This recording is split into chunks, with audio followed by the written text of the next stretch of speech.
Hello, everyone.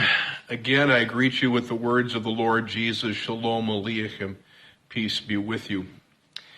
As I was reviewing social media earlier in the day, I came across a post from a young friend of ours who had mentioned that we should not look at the year 2020 as perhaps the year that was canceled or as a year of disaster, but perhaps it may show us some things and help transform us along positive lines. I thought that was kind of an interesting, optimistic way of looking at it. And we have had the benefit of being able to look back on other years and see how we got through and weathered those. And a lot of times I think about the year 1968 when I think about the various things that have happened this year. 1968 was a year of upheaval. Now, granted, I was pretty young at the time, but I was certainly old enough to remember all of the major events, and sometimes people accuse me of being an old soul even from way back, but I remember all of those things that happened in 1968.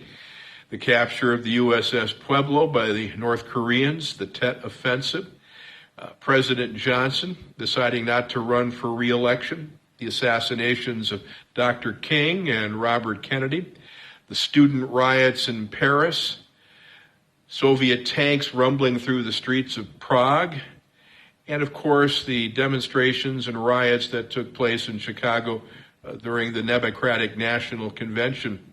And on top of it, yes, we even had a pandemic in those days.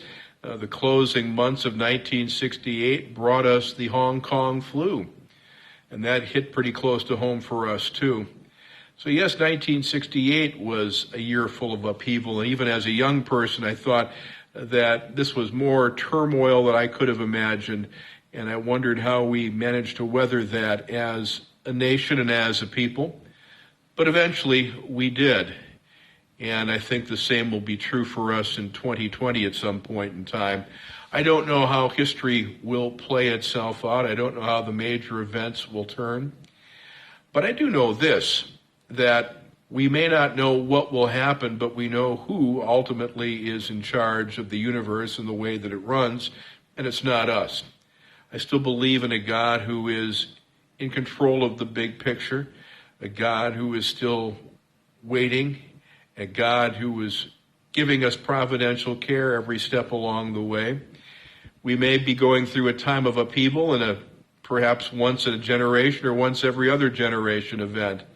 In some cases, it might be once in a century event. But here we are. We persevere. We have faith. We trust that God, who is present from the beginning to the end. And so I am confident that eventually we will weather these storms as well. Until we have a chance to meet again, Shalom Aleichem, peace be with you.